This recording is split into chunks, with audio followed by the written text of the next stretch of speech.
اللہ اللہ اللہ اللہ اللہ اللہ اللہ۔ محبت بہت بڑی چیز ہے، بولو محبت بہت بڑی چیز ہے۔ میں آج آپ کو نبی پاک کی ایک محبت بتا دوں، سب سنیں گے؟ بولو انشاءاللہ سنیں گے، دل خوش ہو جائے گا۔ لیکن یہ 3 کام کریں گے، بولو کریں گے نہیں انشاءاللہ؟ ارے میرے پیارو، آپ کو معلوم ہے ہمارے نبی صلی اللہ علیہ وسلم نے دودھ پیا حضرت حلیمہ کا، بولو حضرت، تو حضرت حلیمہ بھی آپ کی ماں ہوئی، جیسے بی بی آمینہ آپ کی ماں ہے، حضرت حلیمہ بھی آپ کی ماں ہے۔ بس اتنا کہو گے کہ بی بی آمینہ سگی ماں ہے اور حضرت حلیمہ ریزائی یعنی دودھ پلانے والی ماں ہے، لیکن دونوں کا درجہ تو کس کا ہے؟ ماں کا ہے۔ اب حضرت حلیمہ کی ایک بیٹی جس کا نام شیمہ، بولو کیا نام؟ شیمہ۔ جب ہمارے نبی صلی اللہ علیہ وسلم بچپن میں جب دودھ پینے کے لیے حلیمہ کے یہاں گئے تو وہاں شیمہ بڑی تھی عمر میں، ہمارے نبی عمر میں مرتبے میں نہیں، عمر میں چھوٹے تھے اور شیمہ بڑی تھی، تو شیمہ خیال رکھتی تھی ہمارے نبی صلی اللہ علیہ وسلم کا۔ خیر وہ زمانہ، دودھ پینے کا زمانہ ختم ہو گیا، پھر تو سب بڑے ہو گئے، جوان ہو گئے۔ اب جہاں شیمہ رہتی تھی وہ قبیلے کا نام قبیلہ بنو سعد، جو مکے سے دور قبیلہ بنو جہاں، اور وہاں ایسے اناج کا اکال پڑا، کھانے کے لوگوں کی پریشانی، پینے کی پریشانی۔ وہاں کی سارے قبیلہ بنو سعد کی عورتیں جمع ہوئی اور جمع ہو کر کہا کہ ہم سب عورتوں کو مل کے آگے بڑھنا پڑے گا اور کچھ نہ کچھ اپنے قبیلے کے واسطے ہم کو اناج پانی کا انتظام کرنا پڑے گا۔ تو چلو جب عورتوں کی جماعت تیار ہوئی تو اس میں بڑا کس کو بنایا جائے؟ تو کس کو بنایا؟ شیمہ کو۔ اب شیمہ پورے ساری عورتوں کے ساتھ وہاں قبیلہ بنو سعد سے چلے۔ مقصد کیا تھا؟ اناج، پانی، کھانے پینے کی ویوستھا ہو جائے، ہم سب ویوستھا لے کر ہمارے قبیلے میں آئے، کیونکہ ہمارے قبیلے کے بچے بھوکے پیاسے ہیں۔ اب یہ ویوستھا کرنے کے لیے یہ پوری عورتوں کی جماعت چلی مکہ مکرمہ ہے۔ بولو کہاں پر آ گئے؟ مکہ میں آئے تو معلوم ہوا 50% مکے کا بھی وہی حال ہے، یہاں بھی بارش نہیں ہے، یہاں بھی اناج نہیں ہے، یہاں بھی لوگ پریشان ہیں۔ تو کسی نے شیمہ کو کہا مدینے جاؤ، تمہارے بھائی بادشاہ ہے، شہنشاہ ہے، اور اتنا پیسہ آتا ہے اور اتنا پیسہ لوگوں میں لٹاتے، اپنے پاس کچھ نہیں رکھتے ہیں، سب کو دے دیتے ہیں۔ اور یاد ہے تمہارے بھائی کا نام یاد ہے؟ تو شیمہ نے کہا یاد ہے، محمد بن عبداللہ، محمد بن نام محمد، اور ان کے ابا کا نام۔ اب کہا ان کے پاس جاؤ۔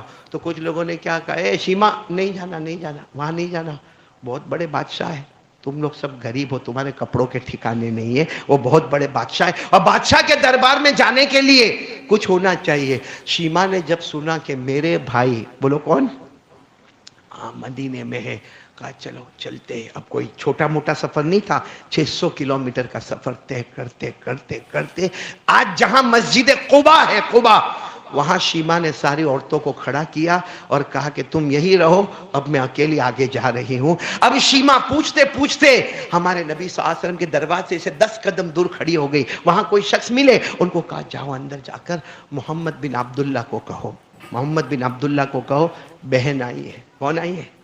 اور کتنے زمانے کے بعد، کہاں دودھ پینے کے وقت کی ملاقات اور اب کی ملاقات، یعنی کئی سال گزر گئے۔ کہا جا کر کہو بہن شیمہ آئی ہے۔ تو جن کو کہا نا، انہوں نے کہا یہ ہمارے نبی کی کوئی بہن نہیں ہے، آپ واپس جائے۔